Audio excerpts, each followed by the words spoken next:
शरणागतपापपर्वतं गणयित्वा न तदीय सद्गुणम् अणुमाप्य तुल्यं हि मन्यते सहजानन्दगुरुं भजे सदा। ॐ अवतारिणे श्री स्वामिनारायणाय नमो नमः। श्री हरिकृष्णाय घनश्यामाय नीलकंठाय सरयुदासाय नमो नमः।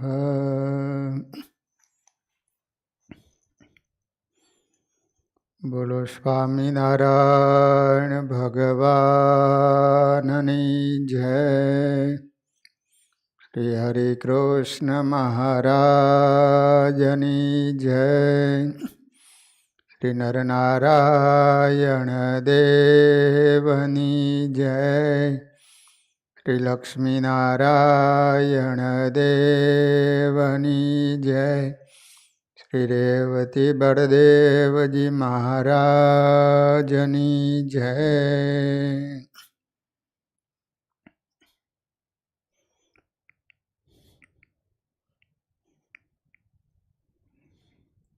શ્રીમદ ભાગવતજીના 10મ સ્કંદની અંદર રહેલા બાલકૃષ્ણલાલના સુમધુર ચરિત્રોની કથા સુખદેવજી મહારાજ પરીક્ષિત રાજાને સંભળાવી રહ્યા છે કે રાજન, ભગવાનની એક એક ક્રિયા એની પાછળ અનંત જીવોના કલ્યાણ સમાયેલા હોય છે. અનેક લોકોને સુખી કરવા માટે ભગવાન આજે ગોકુળમાં પોતાનું ઐશ્વર્ય અને સામર્થ્યને છુપાવી અને બાળક સ્વરૂપે બધાને આનંદ આપી રહ્યા છે.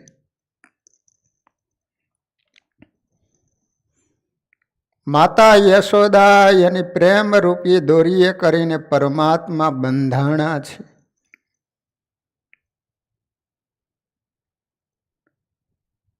ભગવાન બંધાય છે માત્ર ને માત્ર પ્રેમથી.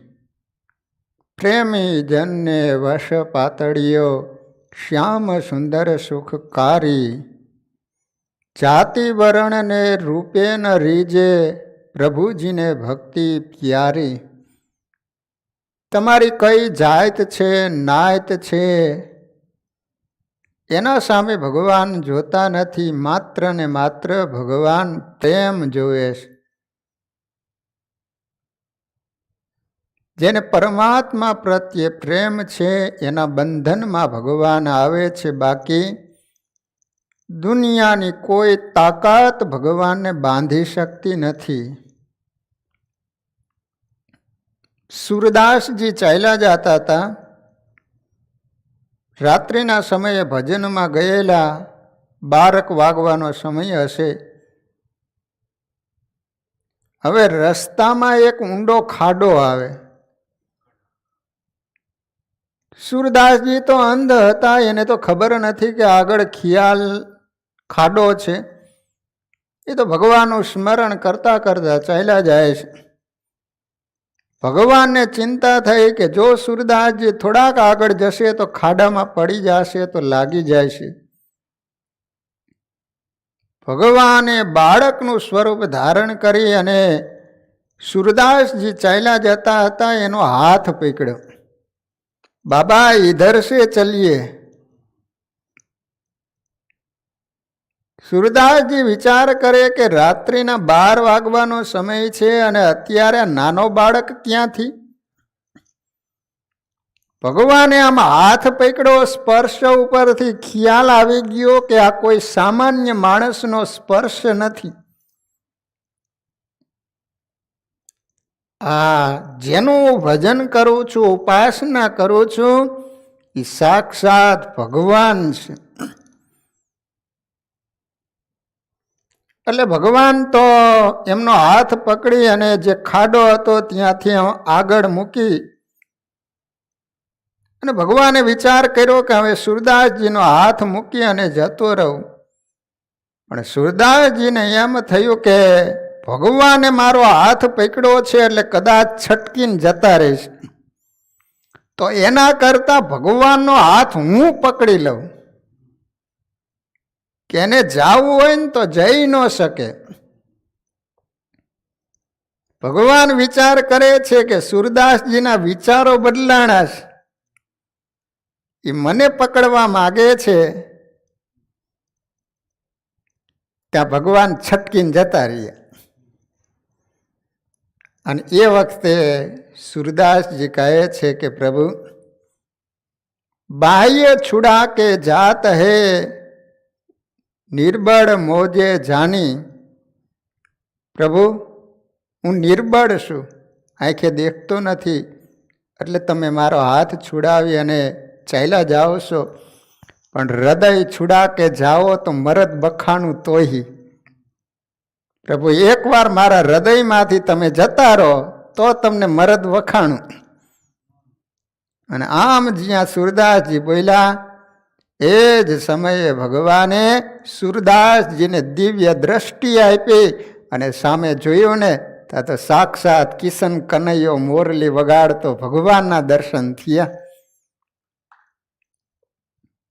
ભગવાન રાજી થઈ ગયા સૂરદાસજી ઉપર.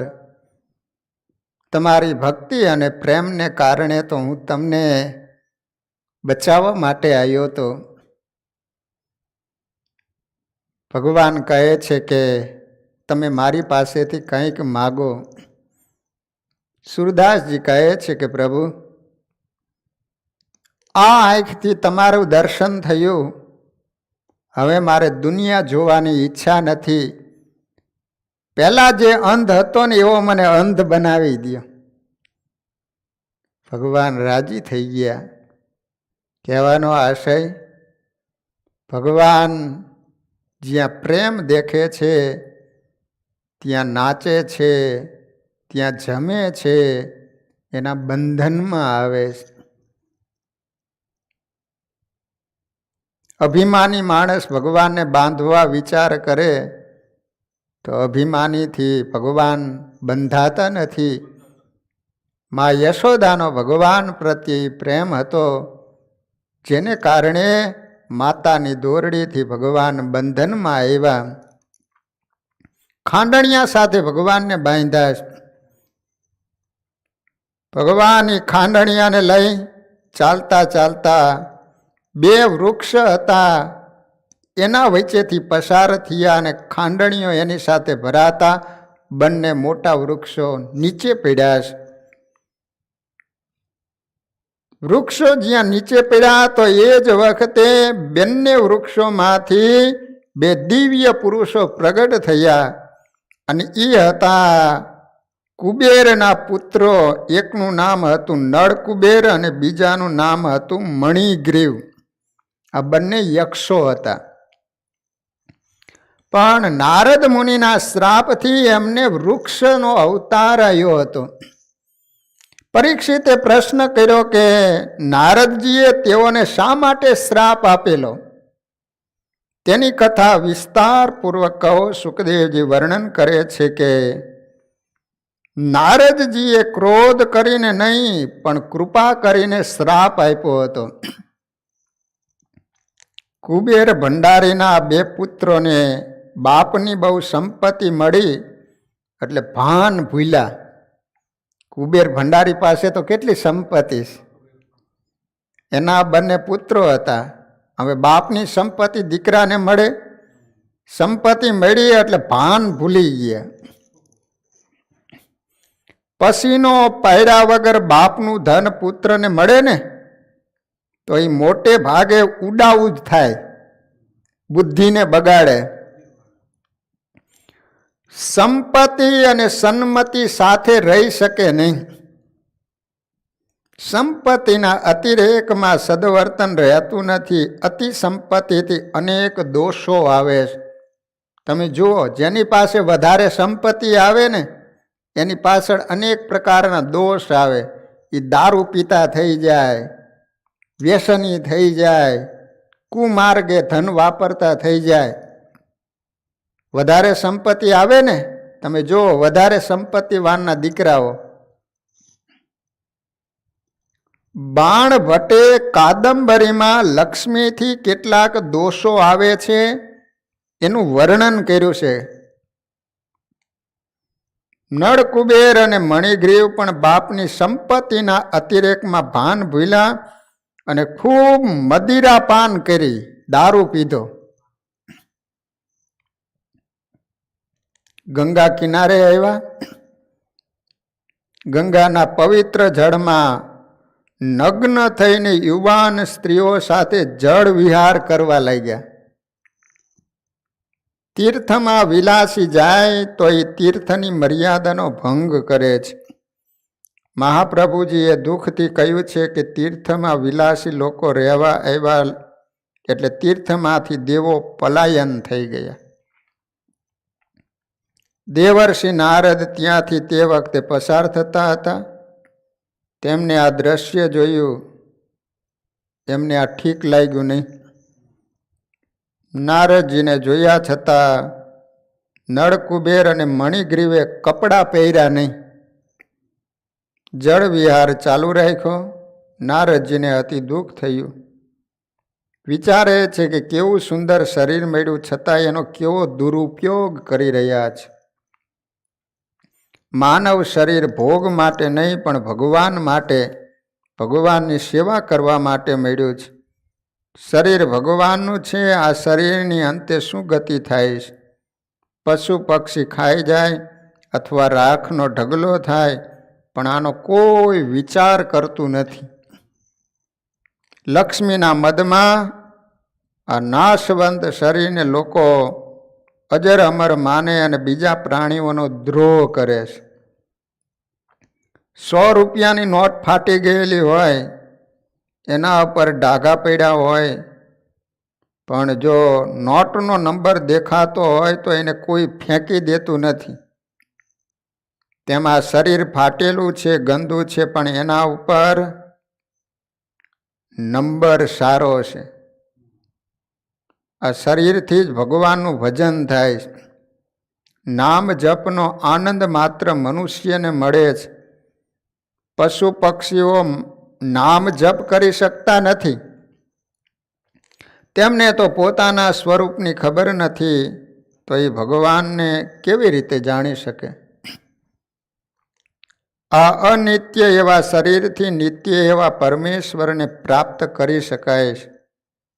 આ શરીર પરમાત્માના કાર્ય માટે છે. પ્રભુએ કૃપા કરીને આપ્યું છે, પણ મદમાં અંધ થયેલાઓને કોઈ ભાન નથી. નારદજીને દુઃખ થયું, દયા પણ આવી કે આ લોકોને સન્માર્ગે વાળું,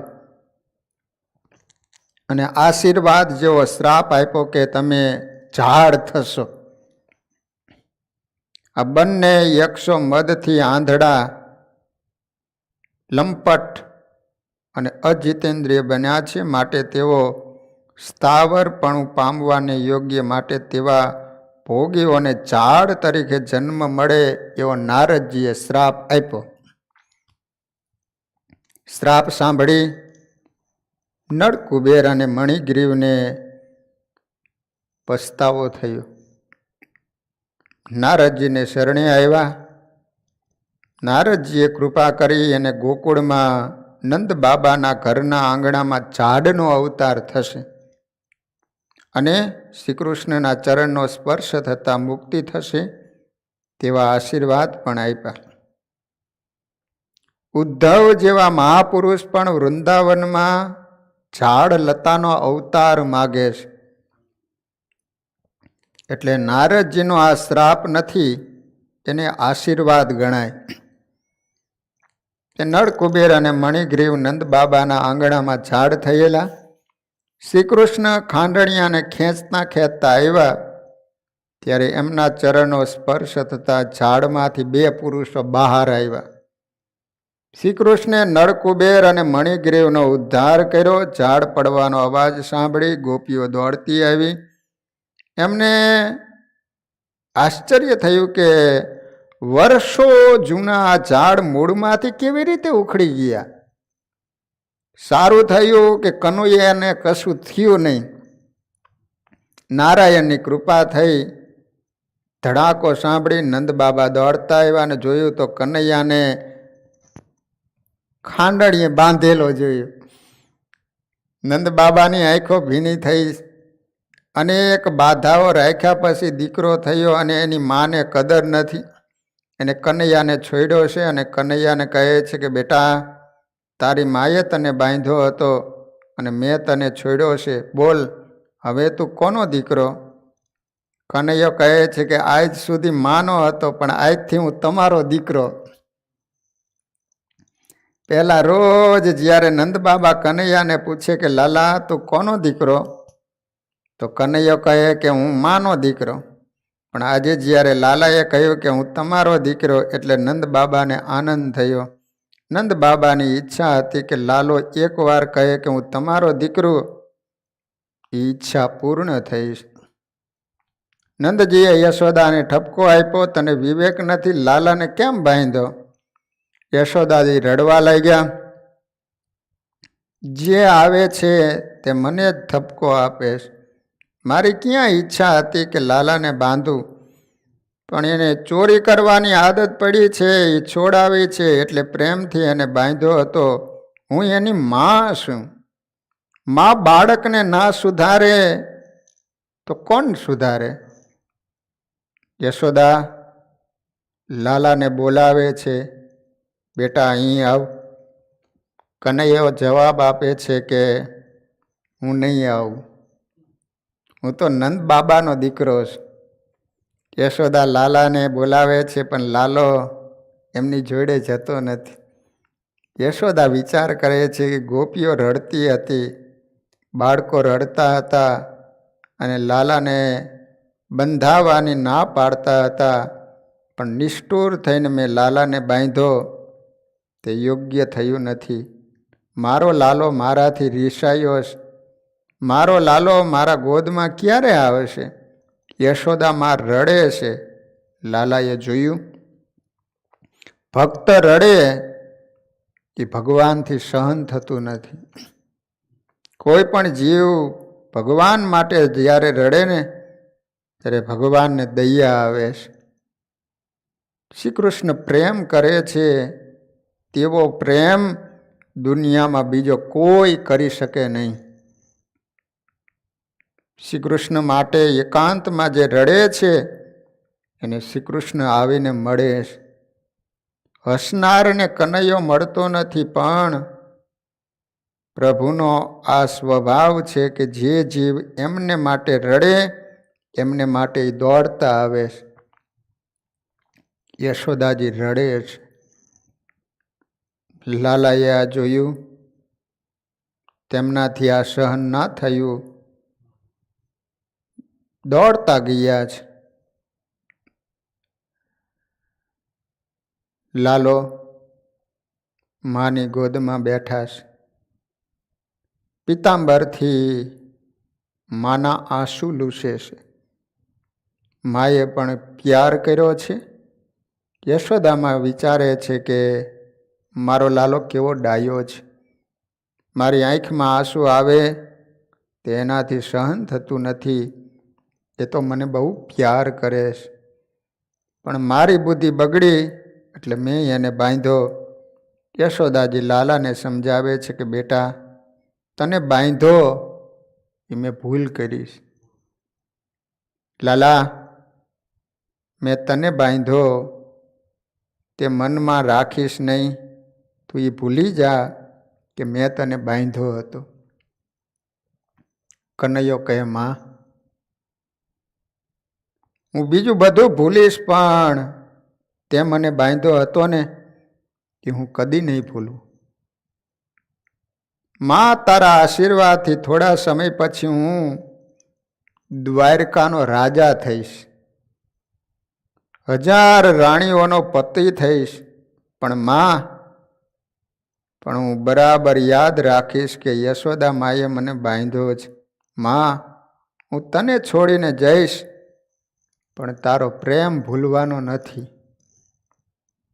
તારું પ્રેમ બંધન હું કદી પણ ભૂલીશ નહીં. માં, હું રૂકમિણીનો નહીં, સત્યભામાનો નહીં, કોઈનો નહીં, પણ તારો બંધાયેલો છું. હું બીજા કોઈથી બંધાયો નથી, બીજા કોઈએ મને બાંધ્યો નથી, પણ પ્રેમરૂપી દોરીથી તે મને બાંધ્યો છે. તારા બંધનને હું રોજ યાદ કરીશ. લાલજીની ગોકુળની આ મુખ્ય લીલા છે, દામોદર લીલા. આ લીલામાં લાલજીએ વાત્સલ્ય રસની પરાકાષ્ઠા બતાવીશ. યશોદાજીના ભાગ્યની પ્રશંસા જેટલી કરો ને એટલી ઓછી છે. અનંત કોટી બ્રહ્માંડનો ધણી પુત્ર બનીને જેના સ્તનનું પાન કરે, જેના હાથે બંધાય, એનાથી વધારે બળભાગી સંસારમાં કોણ હોઈ શકે? યશોદા માની પ્રશંસા સાંભળી શૌનકજીએ સૂતજીને પ્રશ્ન કર્યો છે કે યશોદા અને નંદજી એવા શું પુણ્ય કર્યા હતા કે તેમને ભગવાનના માત પિતા થવાનું સૌભાગ્ય પ્રાપ્ત થયું? સૂતજી નંદ યશોદાના પૂર્વ જન્મનું સ્મરણ કરીને કહે છે કે પૂર્વે દ્રોણ નામનો એક ગરીબ બ્રાહ્મણ તેની પત્ની ધરા સાથે શાંત વનમાં તૂટી કૂટી ઝૂંપડીમાં રહેતો હતો. બંને ભગવદ ભક્ત હતા. દ્રોણ સેવા પૂજા કરી ભિક્ષા માગવા જતો અને ભિક્ષામાં જે આવતું એની ધરા દેવી રસોઈ બનાવતા. અતિથિ અભ્યાગતને જમાડીને પછી પતિને જમાડી દે. જે કંઈ વધે એ ધરા દેવી જમતા. કાંઈ પણ ન વધે તો પાણી પીને સંતોષ માનતા. તેમને કોઈ સંતાન નહોતું. એ પૂર્વ જન્મમાં કોણ હતા એની કથા કહે છે, નંદ અને યશોદા. તો એ પૂર્વ જન્મમાં ગરીબ બ્રાહ્મણ હતા, પણ કોઈ એને સંતાન નહોતું. ભગવાનના ભગત હતા. એક દિવસ દ્રોણ ભિક્ષા લેવા ગયા. તે વખતે એક યુવાન પુરુષ એના મા બાપને લઈને એની ઝૂંપડી પર આવ્યો. યુવકે કહ્યું કે મારા વૃદ્ધ માત પિતા ભૂખ્યા છે, એમને માટે કંઈક ખાવાનું મળી શકે? ઘરમાં કાંઈ હતું નહીં. એટલે ધરા દેવીએ તે યુવકને કહ્યું કે મારા પતિ ભિક્ષા લેવા ગયા છે, તમે વિશ્રામ કરો, આવશે એટલે હું તમને જમાડીશ. દ્રોણ અને ધરા, દ્રોણ પતિનું નામ, ધરા એની પત્નીનું નામ. આજે દ્રોણને આવતા વાર થઈ એટલે યુવકે કહ્યું કે મારા માત પિતાને જલ્દી ખાવાનું નહીં મળે તો એ ભૂખ્યા ભૂખ્યા મરી જશે, એટલે હું હવે બીજે ઠેકાણે જઈશ. ધરાદેવીએ પતિ પાસેથી સાંભળ્યું હતું કે અતિથિ ઈશ્વર રૂપ છે, એનો અનાદર કરવો નહીં. જેના દ્વારેથી અતિથિ નિરાશ થઈને જાય છે એના પુણ્યનો ક્ષય થાય છે. એટલે ધરાદેવીએ યુવકને કહ્યું કે હું પાસેના ગામમાં જઈ સીધું સામગ્રી લઈ આવું, જરા તમે થોભો. ધરાદેવી પાસેના ગામમાં એક વણિકની દુકાને આવ્યા અને બધી સીધું સામગ્રી બંધાવી. તેઓ ભોળા હતા, એમને ખબર નહીં કે આના પૈસા આપવા પડે. વણિકે પૈસા માંગ્યા. ધરાદેવી કહે કે મારી પાસે પૈસા નથી. ધરાદેવી સ્વરૂપવાન હતા. વણિક એના રૂપમાં મોહાયો. એને ધરાદેવીને કહ્યું કે તો તમારી પાસે જે છે તે આપો. ધરાદેવી કંઈ સમજ્યા નહીં. એટલે વણિકે એના સ્તન તરફ હાથ બતાવ્યો. ધરાદેવી સમજ્યા કે અમારા સ્તન માગે છે. તેથી એને પોતાના બંને સ્તનો કાપીને વણિકને આપી દીધા. સીધું સામગ્રી લઈને ઘરે આવ્યા. તે યુવક તો વિષ્ણુ ભગવાન હતા અને સાથે શિવ પાર્વતી હતા. તેઓ પ્રસન્ન થયા. ભગવાને કહ્યું કે અમારા માટે તમે તમારા સ્તનોનું દાન કર્યું, તેથી આવતા જન્મમાં સ્તનપાન કરવા હું તમારે ત્યાં પુત્ર થઈને આવીશ. બીજા જન્મમાં ધરાદેવી થયા છે, યશોદાજી અને દ્રોણ થયા છે. ધરાદેવી હતા એ યશોદાજી થયા અને દ્રોણ હતા એ નંદજી થયા. યશોદાજી પુણ્યશાળી છે, બળભાગી છે કે પરમાત્માને સ્તનપાન કરાવે છે અને એને બાંધી પણ શકે છે. જ્ઞાનીઓ બ્રહ્મનું ચિંતન કરતા બ્રહ્મય થઈ શકે, ભગવાનનો સાક્ષાત્કાર કરી શકે, પણ ઈશ્વરને બાંધવાની શક્તિ એનામાં નથી. માત્ર પ્રેમ લક્ષણા ભક્તિ જ ભગવાનને બાંધી શકે છે. જીવ માત્ર પર પરમાત્મા પ્રેમનો વરસાદ વરસાવે, તેને પૈસા આપે છે, પ્રતિષ્ઠા આપે છે. પરમાત્માને આશા છે કે અધમ જીવ કોઈ દિવસ સુધરશે, પણ જીવ એવો દુષ્ટ છે કે પ્રભુ સાથે પ્રેમ કરતો નથી. પ્રભુમાં પ્રેમ જગાવવા માટે પ્રભુના ઉપકારોનું વારંવાર સ્મરણ કરવું જોઈએ. આપણે પરમાત્માના ઋણી છીએ. પ્રાપ્ત સ્થિતિમાં સંતોષ માનવાથી પ્રભુમાં પ્રેમ જાગે છે. પ્રભુ પ્રેમ સિવાય બીજું કંઈ માગતા નથી. મહાત્માઓ કહે છે કે પ્રભુ સાથે પ્રેમ કરવો હોય તો બે વસ્તુ ધ્યાનમાં રાખો. એક તો પ્રભુ પાસે કંઈ માગશો નહીં, બીજું એમના ઉપકારોને ભૂલશો નહીં. આ બે વસ્તુ તમારામાં આવે તો ભગવાનમાં પ્રેમ થાય. એક તો ભગવાનની પાસે કંઈ માગશો નહીં, બીજું ભગવાનના આપણી ઉપર કેટલા બધા ઉપકારો છે, એ ઉપકારોને કોઈ દિવસ ભૂલશો નહીં. પણ મનુષ્યનો પ્રેમ પૈસામાં, ઘરમાં, ધંધામાં, કપડામાં વગેરે જગ્યાએ વિખરાયેલો છે. એને ભગવાનને પ્રેમ કરવાનું યાદ આવતું નથી, પરમાત્માને પ્રેમ કરતો નથી, એટલે ભગવાન પ્રસન્ન થતા નથી. કેટલાક મંદિરમાં દર્શન કરતી વખતે કોટની ઇસ્ત્રી ચૂથાય નહીં એનું ધ્યાન રાખે. કપડાની ઇસ્ત્રી કરેલી હોય ને, ભગવાન સમજે છે કે તેને મારા કરતાં એનો કોટ વધારે વાલો છે. કપડાં બગડે તો બજારમાં બીજા કપડાં મળે, પણ કાળજું બગડે તો એ બજારમાં બીજું મળતું નથી. પ્રેમ કર્યા સિવાય મનુષ્ય રહી શકતો નથી, પણ તે મોટે ભાગે જગતના જડ પદાર્થો સાથે પ્રેમ કરે છે. અને જગતના જડ પદાર્થો સાથે પ્રેમ કરવાથી મનુષ્યની બુદ્ધિ જડ થાય છે. બુદ્ધિ જડ થવાથી એને સમજાતું નથી કે પ્રેમ કરવા લાયક એક ભગવાન છે. પૈસાથી પરમાત્મા મળતા નથી, પણ માત્ર પ્રેમથી ભગવાન પ્રસન્ન થાય છે. ભક્તો પરમાત્માને પ્રેમથી વશ કરે, પૂર્ણ પ્રેમ આગળ પરમાત્મા દુર્બળ બને છે. ભક્તિનો મહિમા આવો છે. જ્ઞાનીઓને કંઈક થોડા માયાના આવરણ સાથે બ્રહ્મના દર્શન થાય છે. જ્ઞાનીને કીર્તિ વગેરેની ઝંખના છે. જ્યારે નિરાવરણ આવરણ વગરના બ્રહ્મનો સાક્ષાત્કાર એકલી ગોપીઓને જ થયો છે. જીવ નિર્દોષ ન થાય ત્યાં સુધી એને ઈશ્વરના દર્શન થતા નથી. અંદરના વિકારો જવા જોઈએ. સાધુ થવાની જરૂર નથી, પણ સરળ થવાની જરૂર છે.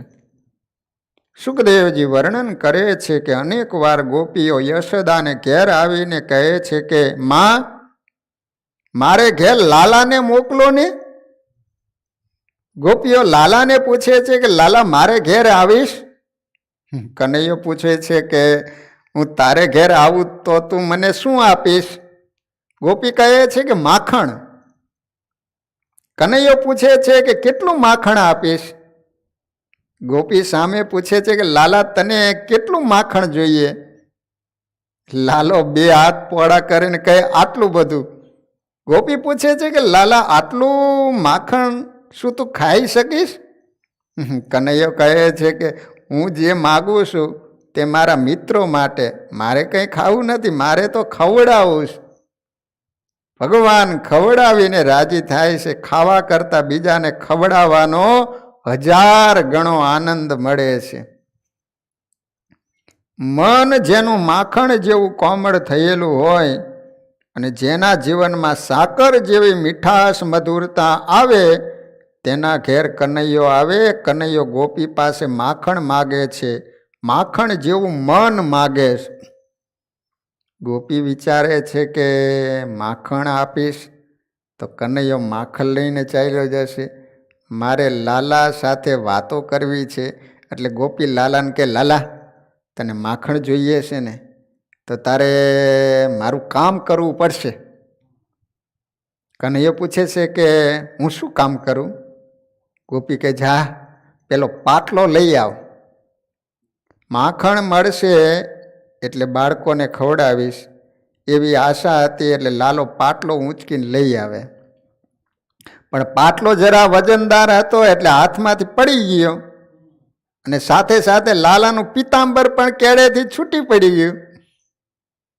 પાટલો લઈને લાલજી આવે છે. પછી ગોપી કે લાલા તું થોડું નાચ, પછી હું માખણ આપું.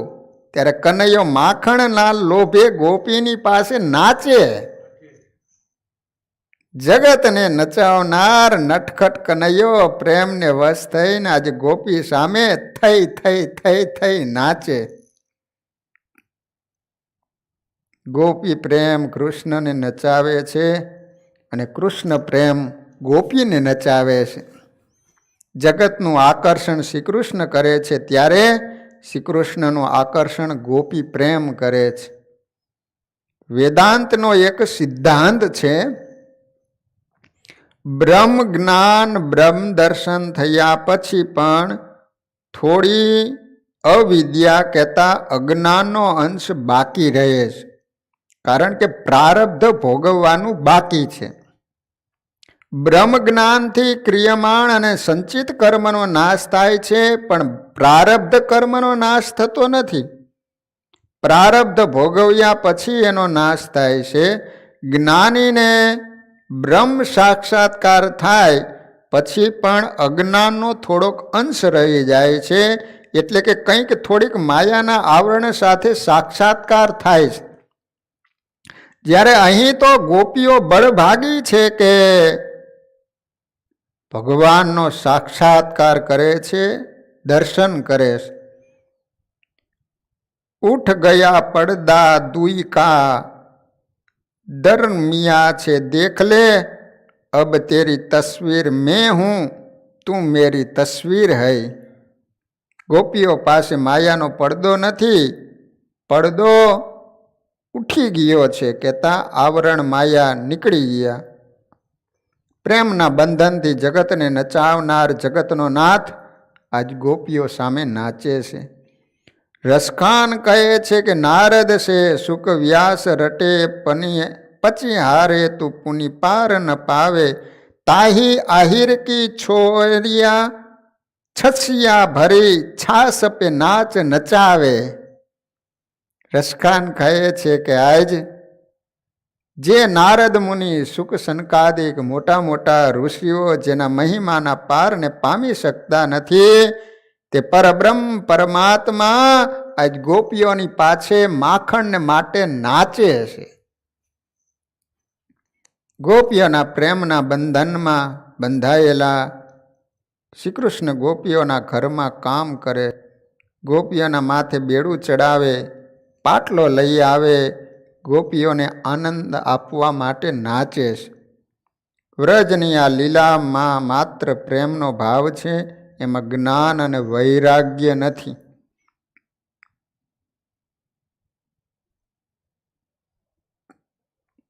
હવે કૃષ્ણ ભગવાનના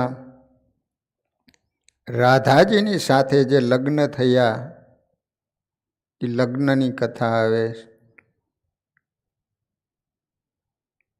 માં યશોદા લાલાને લઈ મોર, ચકલી જે અનેક પંખીઓ છે એને ચૈણ નાખી રહ્યા છે. એમાં પંખીઓ દાણા ચડતા હતા. મોર, પોપટ, મેના વગેરે પક્ષીઓ. એમાં લાલો બેઠો થઈ મૈયાનું કાંડું ઝાલીને કહીએ, મૈયા પેલું મોટું પક્ષી દાણા ચડે છે એનું નામ શું કહેવાય? મૈયા બોલે, લાલા એનું નામ મોર કહેવાય, મોર, પીકોક. લાલો બોલે, એ પક્ષીની પાસે નાનું ફરે છે એનું નામ શું કહેવાય? મૈયા બોલે, લાલા એનું નામ ઢેલ કહેવાય, એ મોરની વહુ કહેવાય. લાલો બોલે, મોરને વહુ હોય તો મારી વહુ ક્યાં ગઈ?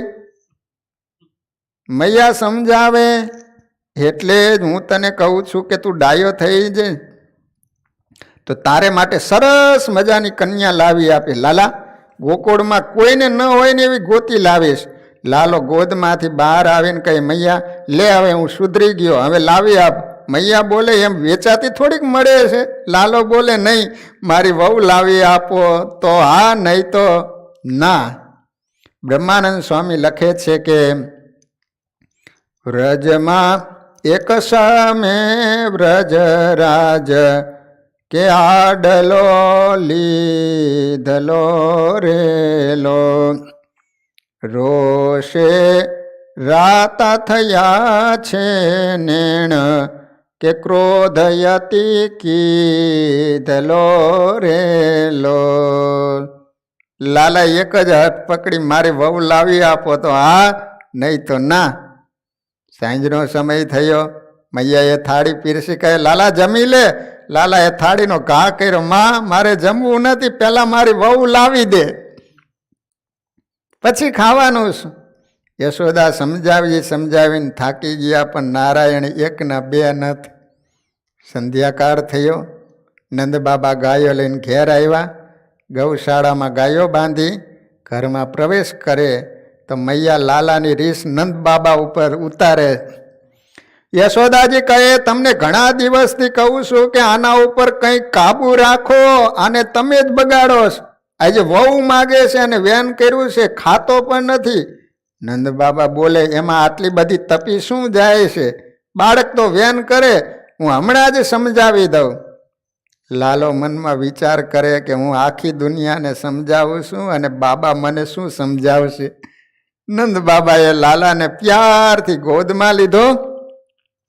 માથે હાથ ફેરવતા ફેરવતા નંદજી બોલે છે, કાનુડા કહે તો તારે કાજ, શિવાડી આપું સુથણી રેલો, નાડી હીરતાણી રે નવરંગ, વણાવી આપું ઝૂલણી રેલો. લાલા તું વેન છોડી દે, સવારે તારે માટે દરજીને બોલાવી સરસ મજાની ચોયણી સીવડાવી દઈશ, નવું ફૂમકાવાળું પહેરણ સીવડાવી દઈશ. ગામના બધા તારા મિત્રો જોઈને ખુશ થઈ જશે. લાલો બોલે, મારે ચોયણી નથી જોતી, મારે વહુ જોઈએ. મને એ લાવી આપો તો જ ખાવાનો. રાતના 8 વાગ્યાનો સમય થઈ ગયો હશે. બાબા થાકી ગયા. લાલાને મૂકી નંદજી ઘરમાં આવ્યા. યશોદાને કહે, હવે શું કરશું? આ માને એમ નથી, જ્યાં સુધી લાલો ન ખાય ત્યાં સુધી મારાથી કેમ ખવાય? અત્યારે નાનપણમાં આટલો બધો તોફાની છે તો મોટો થઈને કેવોય થશે? એને કોઈ છોકરી દેશે નહીં. માટે તારું મન માનતું હોય તો કન્યા મારા ધ્યાનમાં છે, અને કન્યાની માં હા પાડે તો તેડીને પણ ફેરવી કાઢીએ, તો પછી માથાકૂટ મટી જાય. જશોદા કહે, કોની છોકરી ધ્યાનમાં છે? બાબા બોલે છે, અહીંથી થોડે દૂર બરસાના કરીને ગામ છે, બરસાના. ત્યાં ભ્રકુભાણ નામના ગોપ રહે. એના પત્નીનું નામ છે કલાવતી, અને રાધા નામની દીકરી છે. તેને જ્યારથી મેં જોઈ છે ને ત્યારથી મારું મન એમ કહે છે કે આ કન્યા લાલાને મળે તો ખૂબ સારી જોડી જામે. તું ત્યાં જા, કદાચ મેળ બેસતો હોય ને તો બેસી જાય. ઘડિયા લગન લઈને જ આવજે, મોડું ન કરીશ. લાલો ચૂપકીથી ઊભો સાંભળે. લાલો વિચાર કરે, બંને ભેગા થઈને મારું ચોકટું બેસાડવાનો નિર્ણય કરે, પણ એનાથી ચોકટું બેસવાનું નથી. યશોદા બોલે છે, હમણાં જ જાઉં છું. મૈયા જવાને માટે તૈયાર થયા. લાલો બારણામાં હામો આવીને કે, તું જાય છે તો ખરી, પણ ₹1 ને શ્રીફળ તો લેતી જા. નક્કી થાય ને તો આપતું અવાય. નંદજી હસે છે, કહે છે કે દેવી, લાલો સાચું કહે નહીં ને કદાચ ચોકટું બેસે તો ₹1 અને શ્રીફળ આપતી આવજે. ચાલતા યશોદાજી બરસાના આવ્યા. યશોદાને જોઈ કલાવતી ખુશ થયા. કલાવતી બોલે, પધારો પધારો પધારો, આપ તો ઘણા દિવસે મારે ઘરે મહેમાન થયા. હું ઘણા દિવસથી ઈચ્છતી હતી કે યશોદાદી કોઈક દિવસ મારા ઘરમાં મહેમાન થાય તો મારું આંગણું પવિત્ર થાય. બોલો યશોદાજી, રાતના સમયે કેમ આવવું પડ્યું? મારા ભાઈ અને સર્વે ગોકુલવાસી કુશળ તો છે ને? યશોદાજી બોલે, કલાવતી, એક કામ માટે આવીશું. કલાવતી બોલે, કહી નાખો ને. યશોદાજી કહે, જુઓ કલાવતી, તમને ખ્યાલ તો હશે જ કે મારે ઘેર સરસ મજાનો કુંવર છે. એનું નામ છે કનૈયો. એને માટે લગ્નના કેટલાય માંગા આવે છે, પણ તમારા ભાઈ ના પાડ્યા કરે છે. ખબર નથી, કોઈ ધડો જોખતું નથી. નિયમ છે કે મૂર્તિયાના મા બાપ વખાણ કરતા હોય. મૈયા બોલે, એના તો કેટલાય માંગા આવે છે, પણ મને વિચાર થયો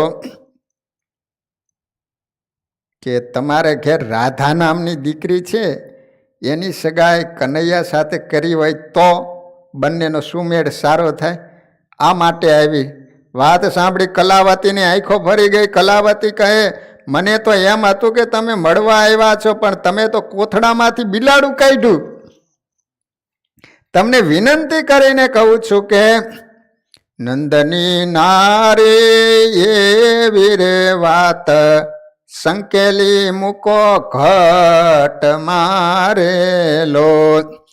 મારી કુંવરી મોતીડાની ભાર, પડી નથી વાટ મારેલો.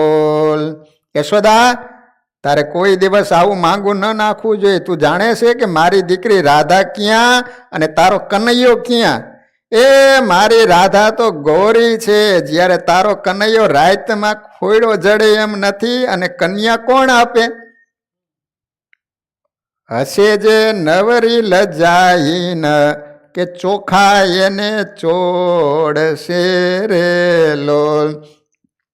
તારા લાલાને એ જ કન્યા આપે જેનું ક્યાંય ઠેકાણું ન બેસતું હોય. કલાવતીએ કનૈયાને કાળો કહ્યો તે યશોદાથી સહન ન થઈ. ગોઠણિયા ભેર થઈને બોલે, કલાવતી, તારામાં લાજ શરમનો છાંટોય ક્યાં છે?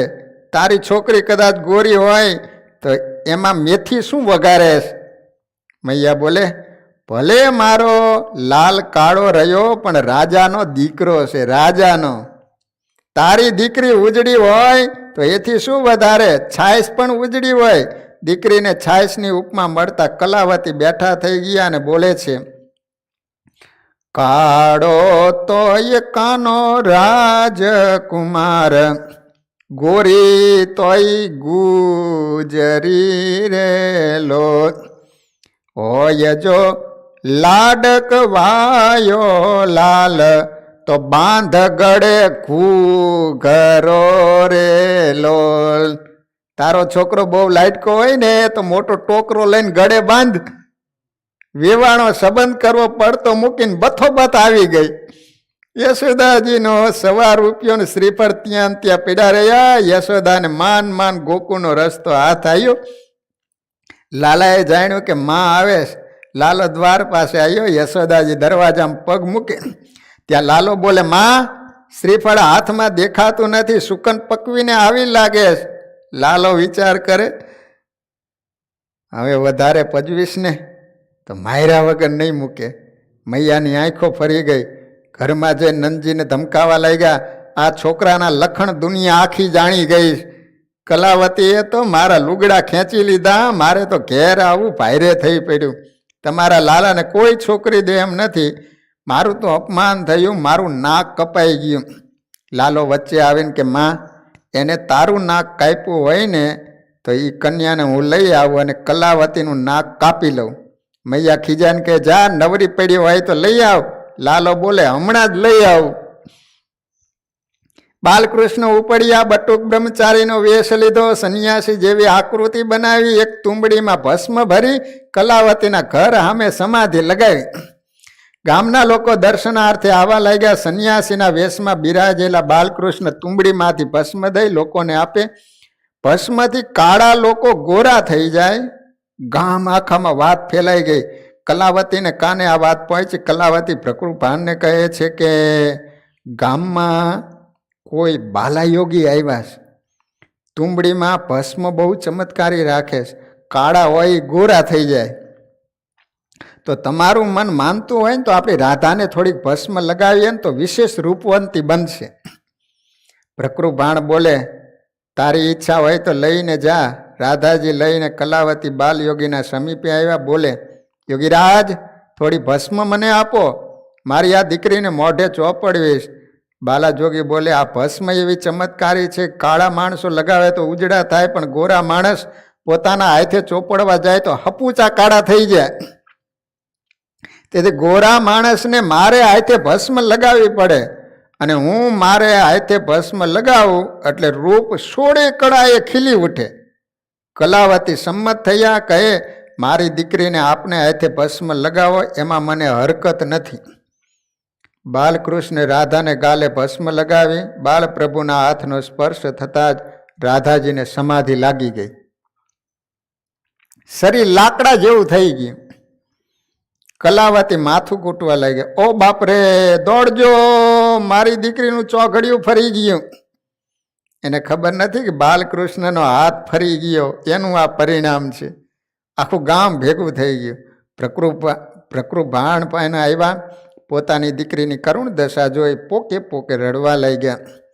બાલયોગીના વેશમાં બાલકૃષ્ણલાલ બોલે આટલું બધું કેમ રડો છો? કલાવતી બોલે આ અમારી એકની એક દીકરી છે, અમારે બીજું એકેય સંતાન નથી. દીકરી મરી જશે તો જીવન નિરાશ બની જશે. પ્રભુ બોલે તમે રડો છો એટલે મને દયા આવે, ઘડી પર શાંત થાઓ. મારા ગુરુએ આપેલ મંત્રનો ઉપયોગ કરી જોઉં. 2 મિનિટ આંખો બંધ કરી પછી ખોલીને કહે આ કેસ સુધરે એમ લાગતું નથી.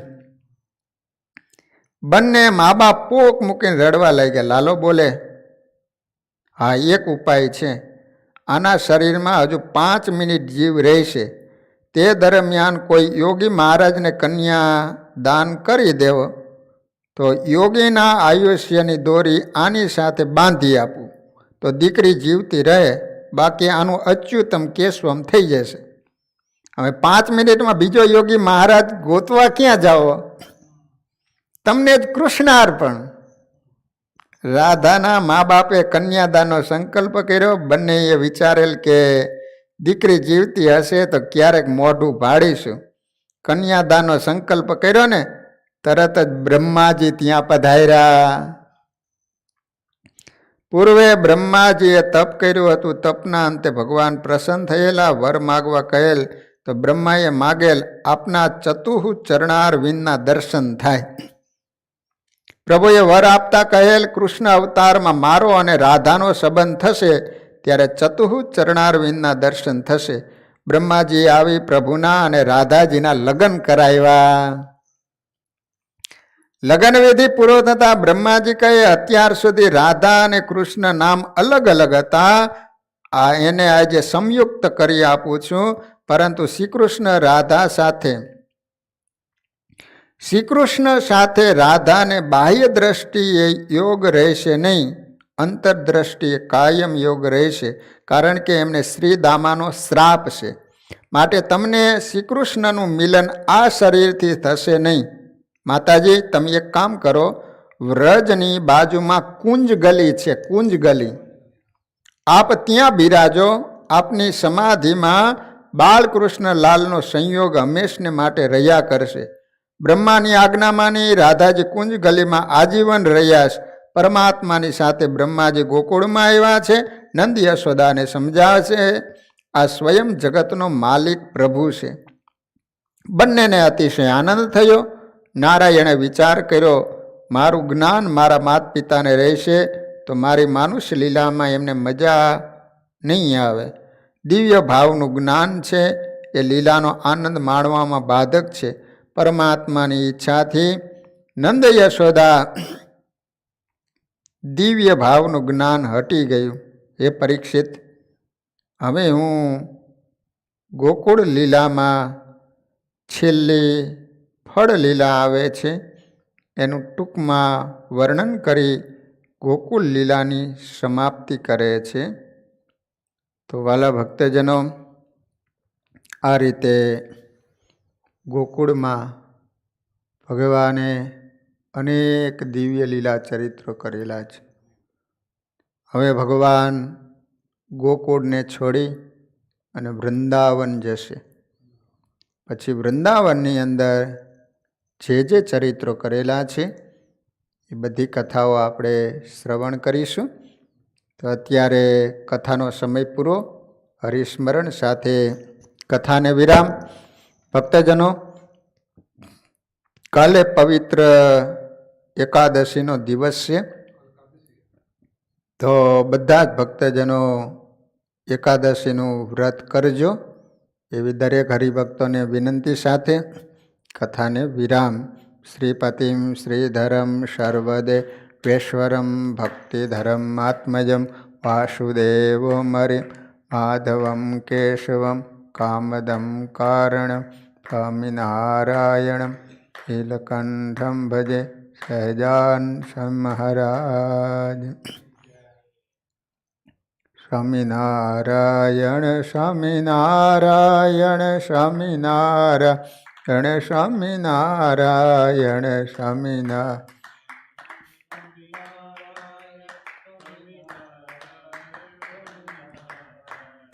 સ્વામિનારાયણ સ્વામિનારાયણ સ્વામિનારાયણ સ્વામિનારાયણ સ્વામિ.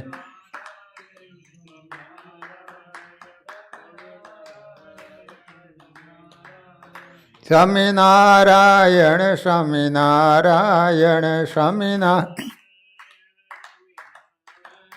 સ્વામિનારાયણ સ્વામિનારાયણ સ્વામિનારાયણ સ્વામિનારાયણ સ્વામિનારાયણ સ્વામિનારાયણ સ્વામિનારાયણ સ્વામિનારાયણ સહજાન મહારાજની. હરિકૃષ્ણ મહારાજ. નરનારાયણ દેવની. લક્ષ્મીનારાયણ દેવની.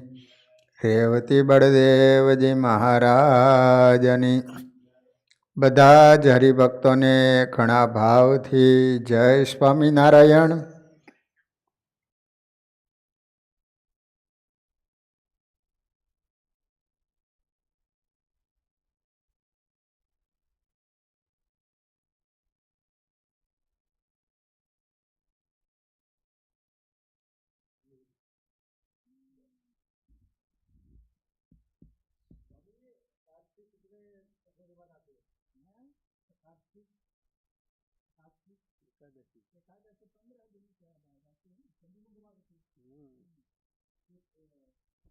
એકાદશી